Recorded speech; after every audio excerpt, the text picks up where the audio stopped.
you've been following me so far, you'll know I've been clutch kicking my way through 2 years of drifting. But it's finally time to level up to a hydro and hopefully learn a new skill.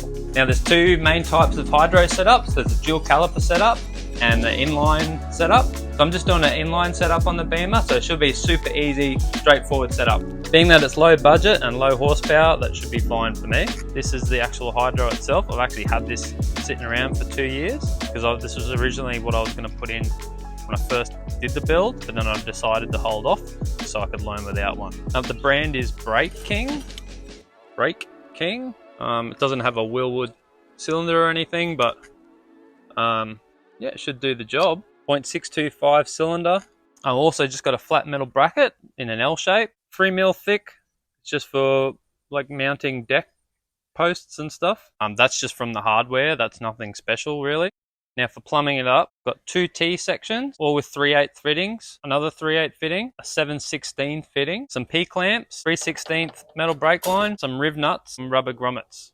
This is just how I'm doing it. You don't have to do it like this. You can do it actually with less, probably. Like you wouldn't even have to use riv nuts if you don't want. You could just nut and bolt through the body of your car. Now another thing I just wanted to add with this hydro, this one that I bought actually comes with these fittings. The more you can do to buy something that you don't have to match everything up, the better. Most commonly, this one is a 7/16 and this one is usually a 3/8. All right, tools I'll be using. Brake line flaring kit. You definitely won't get this job done without one of those. A drill bits, riv nut gun if you're using one, lots of brake fluid, lots of rags, and a brake fluid bong thing. These are pretty handy if you can just get some sort of pipe and a bottle and put a hole in it. We'll be using this in the later part of the video, but yeah, it will help you out a lot as well. This thing's bloody huge. Hit my fluffy dice. Yeah, that might be good. If you're doing this yourself, this is where you get to be creative, because there's so many styles. Like there's the pull-up style, there's this style, there's the cylinder pull style where the cylinder is back to front. But yeah, that's good. I think we'll go right there. I can still steer. None of the gears get caught.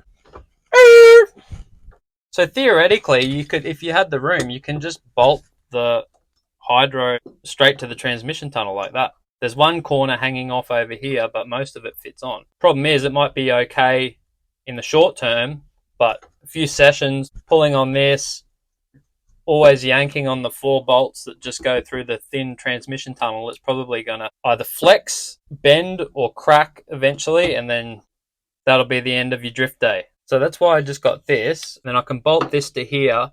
That spreads the load out. More of the force of pulling on the hydro will be dispersed over this whole plate. But again, you can do anything here. If you've got a welder, you can weld a plate on. You can have something that goes around the gear stick. It's up to you, but this is how I'm doing mine. So let's do it.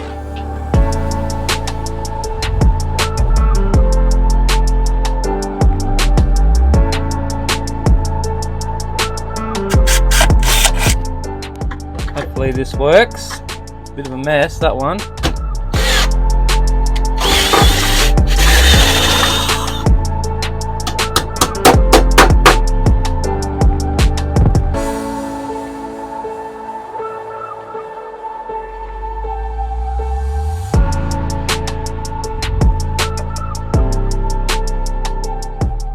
Alright, there we go. Now we got like 12 points of contact instead of just 4, and having the plate going this way means we've got a lot stronger laterally, like side to side. And then for where it overhangs, I've just put some nylock nuts under there. So yeah, should be able to yank on that all day long now. Right, now that I've actually got the handle mounted, now I need to work out where I'm going to run all the lines. Now the brake lines to the rear run along the left-hand side of the car. Gearbox output is around here somewhere, and there's probably a bit of space. So I might run it out here, forwards, and maybe over the top there, and then run them probably through here. And that is about here somewhere. They'll run down here somewhere, and tie it in around here somewhere, just behind the fuel filter. Sounds good.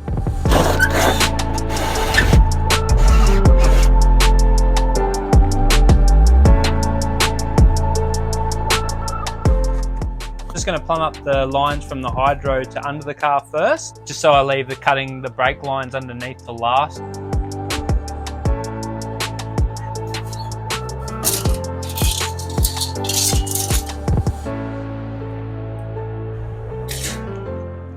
Alright, hot tip, if you're trying to straighten out some pipe, just try and finesse it as best you can by hand, and then if you can get two boards,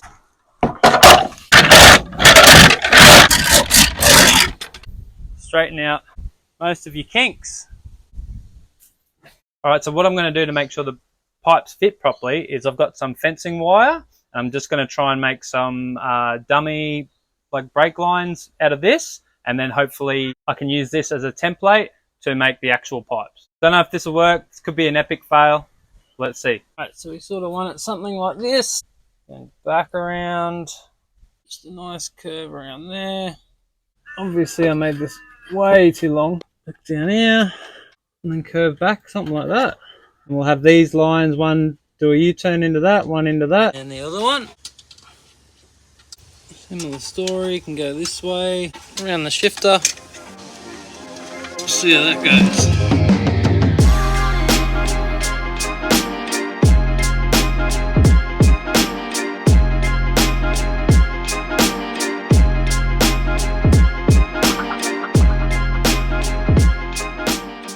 Alright, there's the two main brake lines. Now it's been a fair few years since I've flared any brake lines, so I better do a couple of practice runs. Now they're all standard double flares on this, except for this one, which will be a bubble flare. Double flare, double flare, double flare, double flare. So we got 3/16 pipe. That's the little die we need. So we need that one. Alright, move these out of the way. There's just a little section I cut off earlier. Get it in. Chuck this over. Just do it up lightly. The thickness of your little die is the protrusion that you want. About there. Clamp it off there. You'll have to deburr the end of this as well. Insert that in this bad boy.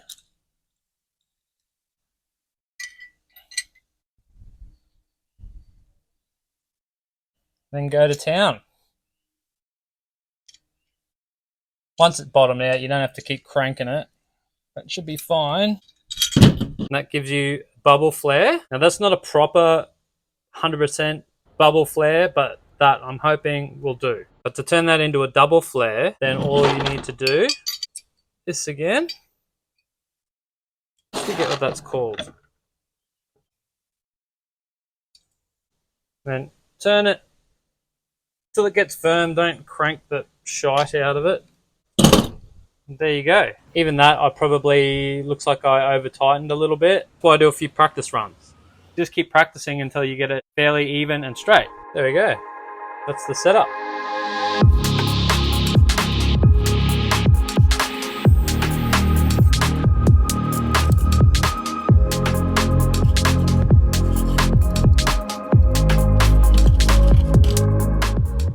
Alright, and there's my two brake lines made up. I just put electrical heat shrink over them just for aesthetic reasons, but I wouldn't recommend it because it was a lot more trouble than it was worth.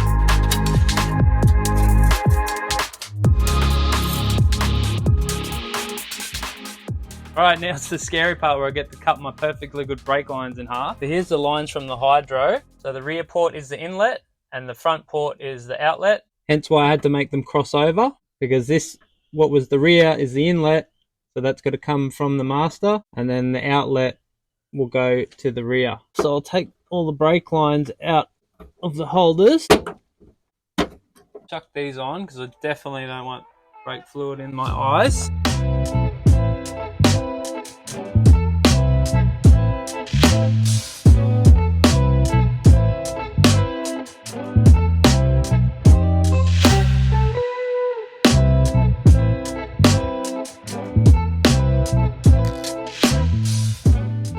Alright, that's all plumbed up now. It's not the prettiest, but I've just left the output from the hydro off because I'm actually going to bleed it through here first to make sure there's no air in the new system first, and then do the rest. Yeah, I'm going to use this. If you can make sure that the bottle's completely dry, like there's no water left in it, you can recycle some of the brake fluid back into your reservoir. Just because brake fluid's hygroscopic, so it absorbs water, and yeah, getting any moisture in there in the brake system will negatively affect your brakes.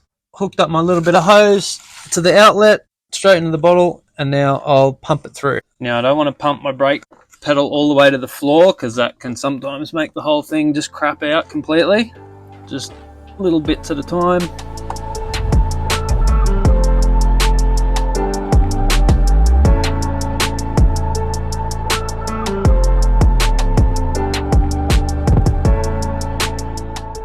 Alright, pretty happy with that now. I've just had a constant stream of brake fluid, no air running through. It's because you've got the pipe submerged in the brake fluid, it can never suck any air back in. It's always going to bubble up to the top, and if it goes back up, it's just going to suck brake fluid back up. So it's like a foolproof way of bleeding.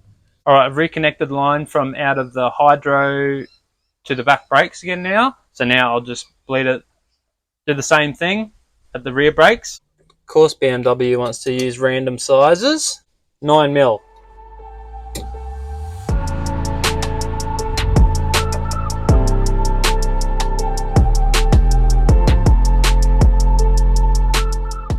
All right. Ooh, got a brake pedal. That's good, and it's not sinking, so that's good. That means we got no air in it. Oh yeah, that feels really good. It's not sinking back, so means we got no air in the system.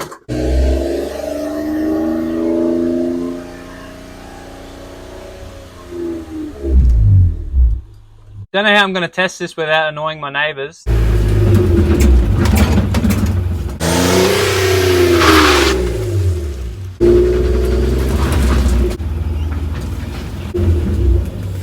is it, a hydraulic? Handbrake. That's about as good as it's going to get for testing it in the suburbs, or in my street anyway. Feels really good, like minimal effort, locks up. I guess got to wait till my next track day to properly test it, and had barely any stuff ups. Pretty much everything went to plan, which is nearly unheard of with me. This is by no means an easy job, and I have some unorthodox ways of doing things. I know it can be kind of scary, this kind of thing, but once you start doing it, you'll find it's not that bad. A lot of people have trouble with bleeding. Don't let your master cylinder run dry. Don't pump your pedal all the way to the floor. If you use the bottle like I had, and you just make sure you've got no air coming back up, and just be patient with it. Like, you might have to pump through a bit more than you'd think before you got no air coming out. You should be fine. Probably don't just watch my video. Check out some other hydro videos and just get a common ground on what to do. Flaring your lines, just stop and think before you flare, and just think, have I got all the fittings on I need? Bending your pipe too, just make sure you leave enough length after the bend so you can get the actual flaring tool on, and the pipe, the actual fitting can move up and down. I know some of you will have like an actual full console interior, which is fine as long as that handle is strong, like mounted strong in some way down the bottom, you'll be all right. Anyway, cannot wait to test this out next, whenever that will be. Hit me up in the comments if you've installed a similar setup to your E46 or any car for that matter, and let me know how you went with it.